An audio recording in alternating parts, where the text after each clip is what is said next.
ब्रेकनंतर आपल्या सगळ्यांचं पुन्हा एकदा स्वागत। एबीपी माझावर तुम्ही पाहत आहात गाव तिथे माझा। घेऊयात गावागावातील महत्त्वाच्या बातम्यांचा वेगवान आढावा। राजू शेट्टी फक्त ऊस दरासाठी लढत असतात, त्यांनी कधीच इतर पिकांच्या दरासाठी आंदोलन केलं नाही अशी टीका राधाकृष्ण विखे पाटील यांनी केली आहे। राजू शेट्टी ऊसाच्या दराचं राजकारण करत असल्याची टीका त्यांनी केली। ऊसाला एफआरपीचं संरक्षण आहे आणि त्यामुळे एफआरपी नुसार दर मिळणारच आहे, त्याऐवजी इतर शेतमालाला भाव मिळावा यासाठी शेतकरी संघटनेने प्रयत्न करणं गरजेचं असल्याचं विखे पाटलांचं म्हणणं आहे। औरंगाबादमध्ये सरकारी अनुदान लाटणाऱ्या बोगस मदरशांची चौकशी होणार आहे। उपजिल्हाधिकारी दीपक सावंत यांच्या संदर्भात चौकशी करणार आहेत। एबीपी माझाने एक स्पेशल रिपोर्ट दाखवला होता, त्या माध्यमातून हा घोटाळा समोर आणला होता आणि त्यानंतर आता प्रशासनाला जाग आल्याचं पाहायला मिळतंय। मदरशांच्या आधुनिकीकरणासाठी सरकारने डॉक्टर झाकीर हुसेन योजनेची घोषणा केली होती। औरंगाबादमध्ये या योजनेअंतर्गत अनुदान लाटलं गेलं। औरंगाबादच्या महापौरांचा वाद दिवाळीमध्ये रंगण्याची चिन्ह आहेत, कारण 29 ऑक्टोबरला शिवसेनेच्या महापौरांची टर्म संपणार आहे। मात्र महापौर त्र्यंबक तुपे आणि उपमहापौर प्रमोद राठोड हे दोघेही राजीनामा देण्याची शक्यता कमीच आहे, त्यामुळे भाजप आक्रमक पवित्रा घेण्याच्या तयारीत आहे। महापौर पदावरून सेना भाजपत ऐन दिवाळीमध्ये वाद रंगण्याची चिन्ह आहेत।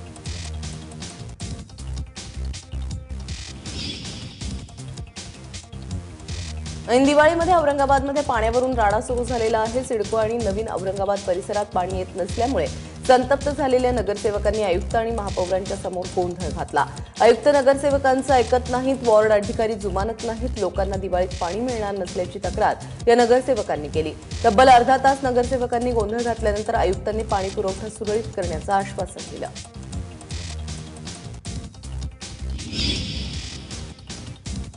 तीन कर्मचाऱ्यांकडे 57 लाखांची रोकड सापडल्यानंतर नाशिक कृषी उत्पन्न बाजार समितीचं कार्यालय सील करण्यात आलंय। लाचलुचपत प्रतिबंधक विभागानं ही कारवाई केली आहे। नाशिक कृषी उत्पन्न बाजार समितीच्या 3 कर्मचाऱ्यांकडे 57 लाखांची रोकड सापडली होती। हे पैसे कुठून आले, कुणाकडे चालले होते, असे अनेक प्रश्न अनुत्तरित आहेत। हे प्रकरण संशयास्पद असल्याने लाचलुचपत प्रतिबंधक विभागाने चौकशीसाठी बाजार समितीचं कार्यालय सील करण्याचा निर्णय घेतला। त्याचबरोबर या ठिकाणी पोलीस बंदोबस्तही तैनात करण्यात आलाय। पिंपरी चिंचवडमध्ये एका महिलेचा बंदुकीचा धाक दाखवून फिल्म स्टाईलने दरोडा टाकण्याचा प्रयत्न फसलेला आहे। दागिने आणि सोन्याचे बिस्किट द्या, नाहीतर दुकान बॉम्बनं उडवून देईल अशी धमकी या महिलेनं दिली। सोनाली श्रीवास्तव असे या महिलेचं नाव आहे। या महिलेचा हा कारनामा सीसीटीव्हीत कैद झालेला आहे। 11:15 वाजेच्या सुमारास बुरखाधारी महिला वर्धमान ज्वेलर्समध्ये घुसली। या महिलेनं थेट बंदूक काढून 72 वर्षीय मालक भिकमचंद छाजेड यांना धमकावलं, पण छाजेड यांनी जीवाची पर्वा न करता सोनालीला पकडत पोलिसांच्या हवाली केलं। पोलिसांच्या चौकशीमध्ये सोनाली ही पिंगळे सौदागरमधील द्वारकासाई सोसायटीत राहत असल्याचं समोर आलंय। त्याचबरोबर तिच्याकडची बंदूक नकली असल्याचंही उघडकीस आलंय।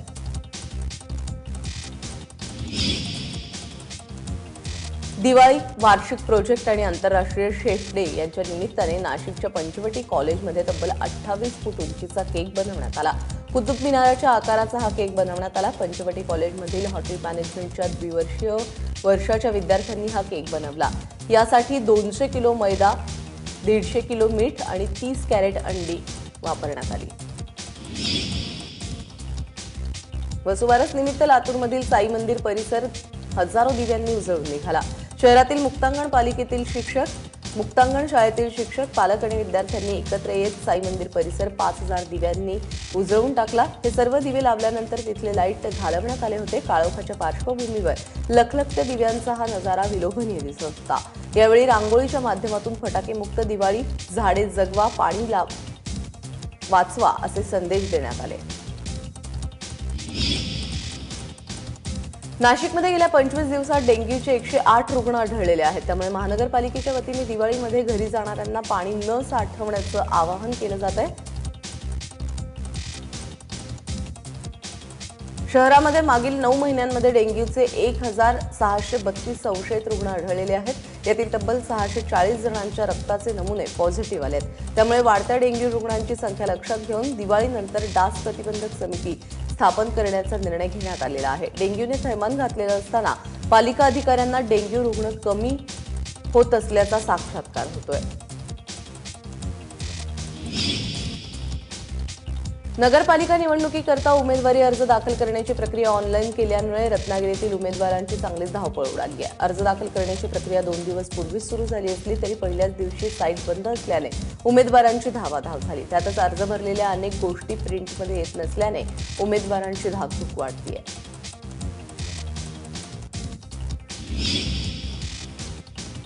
चिपळूणमध्ये भर वस्तीत घरफोडी करण्याचा शोध लावण्यात पोलिसांना यश आलेलं आहे। या प्रकरणी पोलिसांनी ओज्जम शेख याला अटक केलेली आहे। चिपळूणमधील एका घराच्या खिडकीची स्लायडिंग सरकवून लाखो रुपयांचा ऐवज लुटून नेण्यात आला होता। विशेष म्हणजे त्यानं यापूर्वी अशाच प्रकारे चोऱ्या केलेल्या आहेत। मोज्जम शेख हा स्लायडिंग खिडक्या तयार करण्याचं काम करतो, त्यामुळे या खिडक्या कशा उघडायच्या याची त्याला माहिती असल्याने तो सहज घरफोडी करत होता।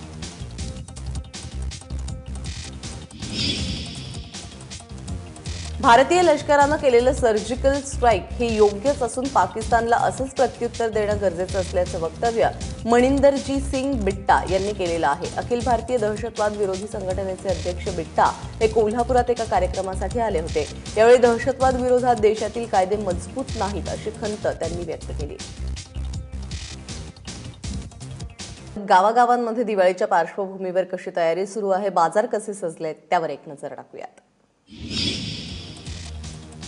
देशी बनावटीचे स्वस्तात मस्त आकाश कंदील सध्या बाजारात मोठ्या प्रमाणावर उपलब्ध आहेत। वसई, नालासोपारा आणि विरार भागात या देशी कंदील खरेदीसाठी लोकांची गर्दी होतीये। आंध्र प्रदेशच्या नेल्लोरहून आलेल्या 25 कारागिरांनी नायलॉनची दोरी आणि वेताच्या काठ्या वापरून हे सुबक कंदील बनवलेत। कंदिलांची किंमत देखील साधारणतः 200 ते 250 रुपयांच्या घरात असल्याने सर्वसामान्यांना ते आवडतात। दिवाळी अगदी येऊन ठेपलेली आहे।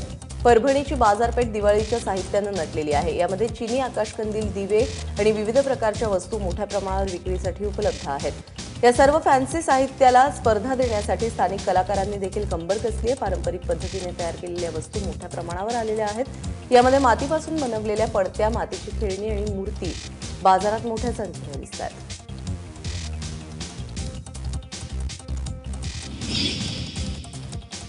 चीनी वस्तूंच्या बहिष्काराचा चंद्रपूरच्या बाजारातही परिणाम दिसतोय। चीनी वस्तू खरेदीकडे लोकांनी पाठ फिरवल्याचं चित्र चंद्रपुरात आहे। लोकांचा कल पाहता दुकानदार सुद्धा चीनी वस्तू विकण्यास अनुत्सुक दिसतात।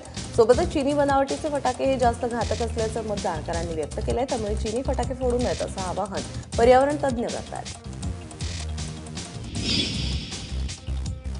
सोलापुरातील उद्योगवर्धिनीच्या फराळाला राज्यभरात पसंती मिळते। यंदा मात्र थेट सातासमुद्रापलीकडून या फराळाला मागणी होतीये।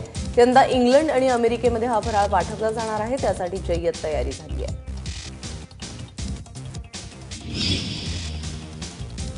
बीडमध्ये फराळ विक्रीची दुकानं व्यापाऱ्यांनी थाटलेली आहेत। लोकही मोठ्या प्रमाणावर फराळाचं बुकिंग करतायत। यंदा जिल्ह्यामध्ये चांगला पाऊस झालाय, त्यामुळे फराळाची मागणीही वाढली आहे। सध्या जवळपास 20 टन फराळाचं बुकिंग झालं असून बीडमधील फराळ व्यावसायिक या संदर्भात खुश आहेत। त्याचबरोबर दिवाळीत पणत्या, श्री महालक्ष्मीच्या मूर्ती यांना देखील मोठी मागणी आहे।